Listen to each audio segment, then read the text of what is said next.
Ensuite, nous allons parler maintenant d'une question qui me tient énormément à cœur en tant que citoyenne, en tant que personne, en tant qu'activiste. C'est la question de l'inégalité. Moi, je crois en une société égalitaire. Certaines personnes, de par leur philosophie, ne croient pas que l'on puisse atteindre une société égalitaire. Mais qu'est-ce que moi je désigne par société égalitaire? Ce n'est pas forcément une société où tous les citoyens ont les mêmes revenus. Parce que certains confondent l'égalitarisme au communisme. Ce n'est pas forcément une société où on dit que tout le monde gagne 200 000 francs, où tout le monde a le même salaire. Mais c'est une société où les ressources de l'État sont allouées aux services sociaux de façon à ce que chaque citoyen puisse vivre dans la dignité. Et qu'est-ce que je veux dire par là? Je veux dire par là que tout Togolais, qu'il soit riche ou pauvre, doit pouvoir avoir accès aux soins de santé. Nous devons avoir un système de santé public gratuit. Nous devons avoir un système d'éducation gratuit, du primaire à l'université. Ce ne sont pas les ressources financières qui nous manquent. Et quand je parle de gratuité de l'éducation, je ne dis pas simplement d'annuler les frais d'inscription de 5 000 francs dans les écoles publiques.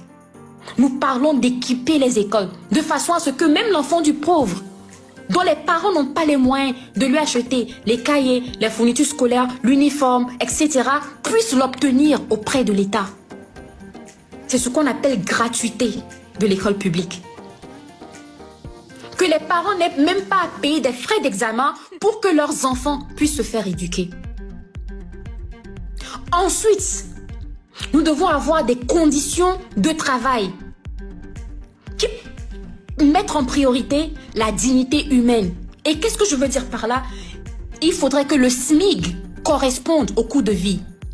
Dans un pays où il faut 100 000 francs par mois pour vivre et manger 3 fois par jour et dormir dans un logement qui est propre, on ne peut pas se permettre d'avoir le SMIC à 50 000 francs. Il faut donc évaluer le coût de vie. Se demander quelle est la quantité minimale d'énergie qu'un Togolais peut consommer, quelle est la quantité minimale d'eau qu'un Togolais peut consommer, quel est le coût du transport, quel est le coût du logement. Et c'est en fonction de cela que l'on fixe le SMIC. C'est un SMIC qui respecte la dignité humaine. Parce que payer les gens un SMIC qui ne leur permet pas de vivre dans la dignité, c'est de l'esclavage. Ce n'est pas de l'emploi. C'est de l'esclavage. On vous donne juste la rémunération qui est suffisante pour que vous puissiez survivre et revenir travailler le lendemain. Travailler sans pouvoir manger, c'est de l'esclavage. Travailler sans pouvoir dormir dignement, c'est de l'esclavage.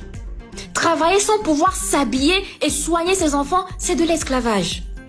Alors, il nous faut un SMIC qui respecte le coût de vie. Ensuite, il nous faut une justice fiduciaire et une justice fiscale. Et la justice fiduciaire passe par une monnaie qui est souveraine. Moi, je suis pour que l'on arrête d'utiliser la monnaie coloniale qui nous a été imposée. C'est la volonté politique qui nous empêche de faire cet effort. Et la raison pour laquelle nous nous sommes retrouvés aujourd'hui dans cette dictature qui nous a vus souffrir et exploiter pendant 60 ans, c'est parce que nous avons eu un président visionnaire en la personne de Sylvanus Olympio qui le 12 décembre 62 a fait adopter au Parlement togolais un projet de loi portant la création de la monnaie du Togo, le franc togolais. Et exactement 31 jours plus tard, la nuit du 12 au 13 janvier 63, il a été assassiné par la même métropole qu'est la France. Je suis pour que le rêve de Sylvanus Olympio aboutisse et que le Togo sorte du CFA. Pour que nous puissions avoir une souveraineté monétaire afin que nous puissions avoir une justice fiduciaire. Parce que quand nous sommes payés dans une monnaie de singe, ou peu importe comment vous travaillez, vous êtes rémunéré dans une monnaie qui n'a pas sa véritable valeur, qui déprécie sur le marché international, et quand vous importez 60%, devant vivre dans une monnaie étrangère qui est trop forte comme l'euro et le dollar, peu importe comment vous travaillez, vous resterez pauvre. Il nous faut donc une justice fiduciaire. Et ensuite, maintenant, il nous faut une justice fiscale. Et qu'est-ce que je veux dire par justice fiscale? C'est une fiscalité qui est basée sur le revenu. Ce n'est pas normal que le Togolais qui gagne 40 000 francs CFA ait le même taux de taxation que celui qui gagne 5 millions. Dans les pays normaux, plus l'on est rémunéré, plus le pourcentage que l'on paye en impôts est élevé, plus le taux d'imposition est élevé. Alors, en principe, celui qui gagne même un salaire dérisoire qui ne lui permet pas de vivre dans la dignité, celui qui gagne le SMIC, ne devait même pas payer d'impôts.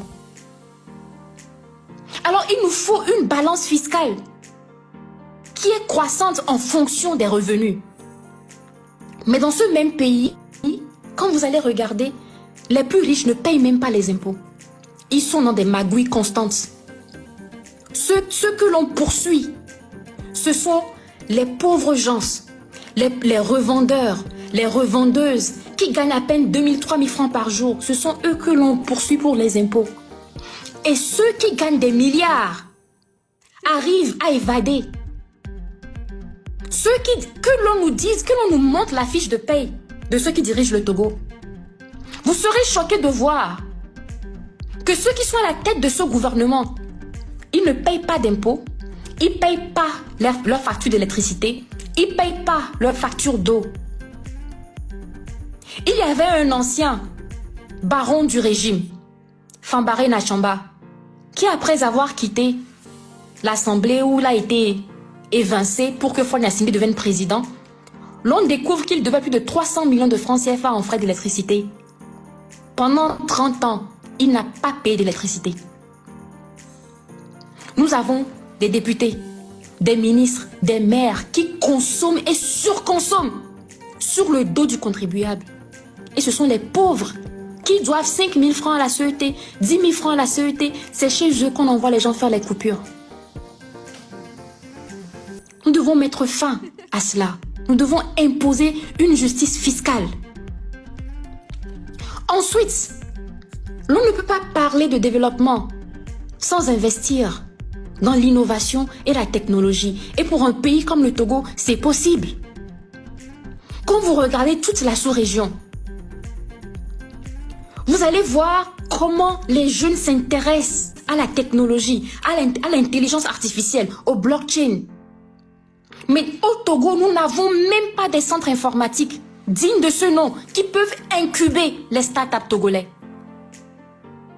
Dites-nous, il y a combien de startups au Togo qui ont une valeur et qui ont reçu comme investissement ne serait-ce qu'1 million de dollars depuis leur existence? Pas un seul. Dans le domaine de la technologie et dans le startup, les compagnies qui ont atteint une valeur, on appelle en anglais on dit valuation, de 1 milliard de francs CFA, on en compte par dizaines en Afrique aujourd'hui. Mais on les retrouve dans les pays comme le Nigeria, les pays comme le Kenya. Il y en a même certains en Côte d'Ivoire. Mais au Togo, on n'est même pas capable de lever 500 000 francs dollars. Les startups togolais ne peuvent même pas lever 500 000 dollars. Et nous avons des ministres qui s'accaparent des ressources de l'État, qui organisent des fausses compétitions et distribuent des 5 millions aux jeunes pour leur faire croire qu'ils sont intéressés par l'innovation et la technologie. Et pourtant, quand on prend l'exemple des pays qui ont réussi à sortir de la pauvreté et à devenir des pays de ce qu'on appelle middle income, c'est-à-dire de la classe à revenu moyen, ce sont des pays qui ont le plus investi dans la technologie. Alors ce que je propose, c'est que l'on axe notre développement sur l'investissement dans la technologie, surtout dans les nouvelles technologies, pour que le Togo devienne un hub de l'informatique en Afrique. Parce que nous n'avons pas grand-chose à offrir. Certes, nous sommes bien positionnés géographiquement. Nous sommes un accès aux pays du Nord, à savoir le Niger, le Burkina Faso, le Mali. Mais on ne peut pas dépendre entièrement de l'exportation vers ces nations-là Parce que ce ne sont pas des produits que nous produisons pour qu'on dise que le Mali importe du Togo. Non, nous sommes juste une voie qu'ils utilisent pour véhiculer leurs ressources parce qu'ils sont des pays enclavés. On ne peut pas simplement compter sur cela pour construire une économie. Depuis plus de 30 ans, notre principale source de revenus, c'est le port. Parce que ce régime est incapable d'investir dans aucune autre industrie. Agriculture, zéro. Technologie, zéro. Science, zéro. Santé, zéro. Éducation, zéro. Même le tourisme, le Togo est zéro. Il n'y a aucune industrie dans laquelle le Togo brille. Quand on leur demande qu'est-ce que vous avez offert, nous avons le port en eau profonde. Même quand on regarde les revenus des ports de la sous-région de l'Afrique de l'Ouest, le Togo, nous occupons la 9e place. Sur 15 pays, nous sommes 9. Sur 15 pays, nous sommes 9. Donc, en quoi est-ce que nous sommes extraordinaires? La Sierra Leone, qui a une population plus petite que le Togo, et qui n'a pas un port aussi profond que le Togo, a des revenus plus élevés que le Togo. Son port a plus de revenus que le port togolais. Donc, c'est du bluff qu'on nous dise que la seule chose que nous sommes capables d'offrir, c'est le port du Togo. C'est la seule richesse que nous présentons. À part ça, il n'y a rien. Nous n'avons pas un régime qui a une vision pour ce pays. Nous n'avons pas un régime qui est capable d'attirer des investissements dans ce pays. Parce que les conditions adéquates pour attirer les investisseurs ne sont pas présentes. Vous avez un système judiciaire chaotique. Vous n'avez pas d'état de droit. Vous n'avez pas des infrastructures adéquates. Comment est-ce que les gens vont venir investir dans un pays qui a une déficience énergétique aussi criante que le Togo? Nous ne sommes même pas capables de produire de l'électricité et d'entretenir nos centrales électriques. Nous ne sommes pas capables d'investir dans l'énergie renouvelable. Qui va venir investir au Togo? Le Togo n'a pas un programme national de tourisme qui puisse attirer le tourisme dans son pays. Quand vous regardez certains pays sur ce continent, leur principale source de revenus, c'est le tourisme. Vous regardez un pays comme l'île Maurice, c'est le pays le plus riche de l'Afrique. Le tourisme est leur principale source de revenus. Le tourisme, c'est une industrie en soi. Imaginez si vous avez 1 million de touristes qui visitent le Togo chaque année. C'est des milliards qui vont rentrer dans l'économie togolaise. Mais le Togo n'attire personne. À part quelques touristes égarés qui, une fois au Bénin et au Ghana, décident de faire un accrochage au Togo pour passer une journée. Il n'y a rien d'attirant au Togo. Nous n'avons même pas des resorts au Togo. Qui peut me citer 5 resorts au Togo? D'abord, commençons par les hôtels 5 étoiles. Ils vont nous dire 2 février. Un hôtel qui a été construit avant ma naissance et qui a été rénové avec l'argent du contribuable togolais. C'est ce que nous avons offert comme hôtel 5 étoiles. Il ne vaut même pas les 3 étoiles dans certains pays. Nous avons des sites touristiques qui ont été complètement abandonnés, que nous pouvons réhabiliter. Mais nous avons des gens qui n'ont pas de vision. Ce qui nous manque au Togo, c'est la vision et la volonté politique. Ceux qui nous dirigent n'ont ni l'un ni l'autre. On ne peut pas demander à un aveugle de voir. Vous ne pouvez pas demander à quelqu'un qui n'est pas capable de voir, de lire pour vous. Ce sont des gens qui viennent au pouvoir avec un seul objectif: s'enrichir le plus vite possible avant qu'on ne les saute de ce poste. À chaque fois que nous avons des personnes qui sont nommées à des postes politiques au Togo, c'est comment s'enrichir le plus tôt possible parce qu'ils ne savent pas quand est-ce qu'on va les enlever. Donc avant le prochain remaniement ministériel, se remplir les poches le plus vite possible. Ce sont les gens de personnes qui nous dirigent. Des gens qui voient le poste politique comme une opportunité de s'enrichir et de changer la vie de leurs enfants et de leurs petits-enfants. Et s'acheter quelques appartements en France et aux États-Unis et investir le reste dans des terrains. Comme ça, si au prochain remaniement ministériel, on les enlève, ils auront toujours à manger. Il n'y a absolument aucun projet que l'on propose à l'État. Dans le secteur de la santé, vous avez des États qui vivent entièrement du tourisme médical. Un pays comme le Togo devait avoir au minimum 5 hôpitaux de référence publics où les gens peuvent venir se faire soigner de toute la sous-région. Et c'est de l'argent qui entrerait dans nos économies. Quand vous regardez les pays comme l'Inde, des pays comme la Malaisie, ce sont des pays qui vivent du tourisme médical. Des pays comme la Turquie, les gens quittent leur pays pour aller se soigner dans ces pays-là. Parce qu'ils ont des hôpitaux de référence, ils offrent des services adéquats à des prix qui sont raisonnables. Nous pouvons investir dans le domaine sanitaire pour attirer des touristes médicaux. Mais nous ne sommes pas capables de le faire, pas parce que les capacités ne manquent pas. Quand vous allez en Europe, vous avez, dans presque chaque hôpital public en France, vous avez des médecins togolais, d'origine togolaise, qui ne peuvent même pas servir leur propre pays. Pourquoi? Parce que nous avons des incultes et des obscurantistes à la tête de l'État togolais. Finalement, il n'y a absolument rien que nous ne sommes pas capables de faire dans ce pays si l'on nous en donne l'opportunité. Vous ne me direz pas que les autres pays qui ont vu l'alternance n'ont pas su avancer économiquement. Regardez le Bénin, regardez le Ghana, regardez même le Burkina.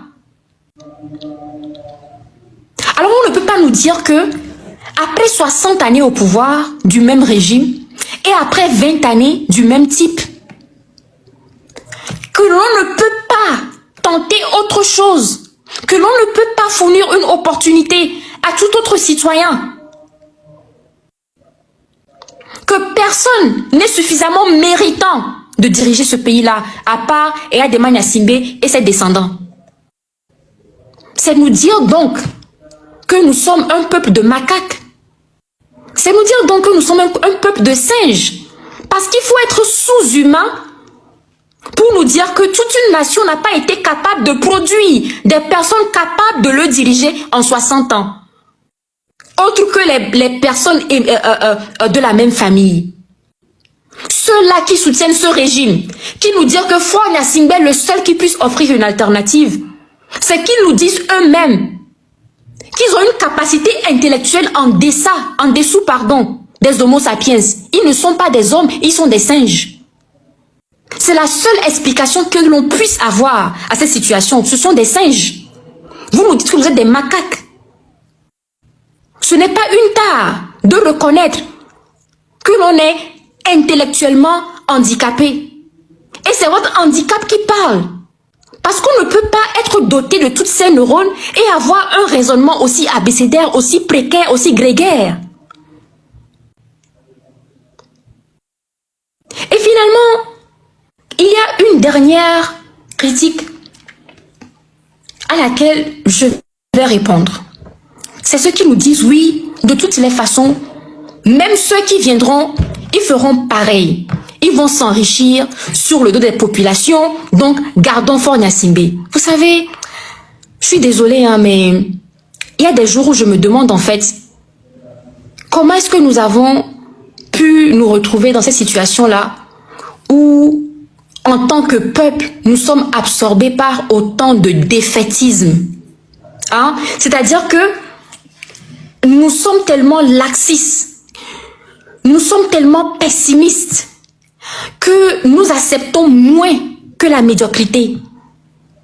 On nous a convaincus, on a supprimé en une forte majorité de ce peuple, du moins pour ceux qui raisonnent comme ça, la confiance en eux-mêmes. Ce sont des gens qui manquent de confiance en eux-mêmes, qui peuvent tenir de tels propos, qui sont convaincus que de toutes les façons, tous les Togolais, les 10 millions que nous sommes animés par la cruauté qui anime le clan des Gnassingbé, par l'individualisme qui anime le clan des Gnassingbé, par l'égoïsme qui anime le camp des Gnassingbé, ça veut dire qu'en tant que peuple, nous n'avons aucune valeur. En tant que peuple, nous n'avons aucun principe. Tous les Togolais, c'est des voleurs, c'est des menteurs, c'est des arnaqueurs. Parce que nous dire que quiconque remplacera Faure Gnassingbé va frauder comme lui, va voler comme lui, va tuer comme lui et va tricher comme lui, c'est nous dire donc que les 10 millions de Togolais que nous sommes tous des voleurs, des tricheurs, des arnaqueurs. Et qu'il n'y a pas un seul de ce peuple-là qui soit honnête, qui ait des vertus, qui soit capable de vouloir mieux pour son pays. Quel message envoyez-vous à vos enfants? Vous leur dites donc qu'en tant que Togolais, ils seront condamnés à vivre dans cette précarité qu'est le Togo. Parce qu'en tant que peuple, tous les Togolais sont des délinquants, sont des voyous, sont des criminels comme les Gnassingbé. Et quiconque prendra le pouvoir dirigera avec le même degré de sadisme. Non, mais quand vous tenez ces propos, pensez à vos enfants. Pensez à vos parents. Demandez-vous si l'éducation que vous ont inculqué vos parents, l'éducation que vous a inculqué, vos parents, l'éducation que vous avez reçue de vos enseignants durant tout votre parcours scolaire correspond à ce que nous subissons de la part de ce régime. Si vous êtes capable de reconnaître que dans votre cercle, dans votre entourage, il n'existe ne serait-ce qu'un seul Togolais honnête, qu'un seul Togolais travailleur, qu'un seul Togolais véridique, qu'un seul Togolais qui aime son pays, alors on peut trouver un remplaçant à Faure Gnassingbé qui n'est pas aussi sauvage, aussi égoïste et aussi cruel que Faure Gnassingbé. Nous dire que c'est impossible, c'est alors nous dire qu'en tant que peuple, nous avons échoué, qu'en tant que peuple, nous ne sommes même pas humains, nous sommes des sauvages. C'est nous dire qu'en tant que peuple, nous n'avons aucune jugeote, nous n'avons aucune intégrité. Et moi, je refuse de l'accepter parce que je me connais. Et je connais plein d'autres Togolais qui travaillent et qui gagnent leur vie à la sueur de leur front. Je connais plein de Togolais qui sont droits dans leurs bottes, qui jamais n'accepteront de se faire corrompre. Je connais des Togolais qui choisiront même la pauvreté dans la dignité que la richesse dans la mort. Comme le disait Toko Sékou Touré, nous avons des Togolais dignes et des Togolais braves. Nous avons des Togolais qui sont valeureux et des Togolais qui ont des principes. Alors qu'on ne nous dise pas que la racaille qui nous dirige est la meilleure chose que l'on puisse offrir à cette génération à venir. Si vous êtes prêts à condamner vos enfants à la pauvreté, si vous êtes prêts à condamner vos enfants à la honte, parce que ce pays nous fait honte dans la condition dans laquelle elle est maintenue, nous autres ne sommes pas prêts à renoncer à un Togo meilleur.